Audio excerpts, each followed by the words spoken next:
Në qytetin e Shkodrës u realizuan disa aktivitete festive në kuadër të festës së 28 nëntorit.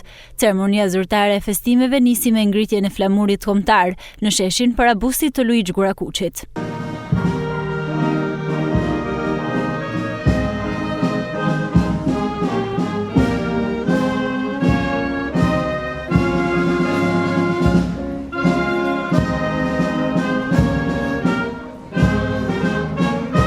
Më pas u vendosën kurora me lule nga kryebashkiaku Benet Beci, drejtuesja e prefekturës së Shkodrës Holta Duda, deputet, drejtues lokal të Partisë Socialiste në Shkodër, si dhe familjar të dëshmorëve të lanç.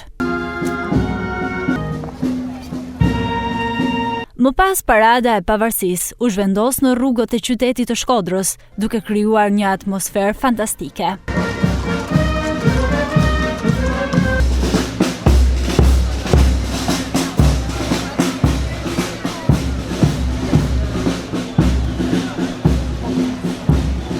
Kalorësit me simbolet kombëtare të shoqëruar nga banda e qytetit si dhe fëmijët e shkollave krijuan një atmosferë festive si asnjëherë më parë në qytetin e Shkodrës.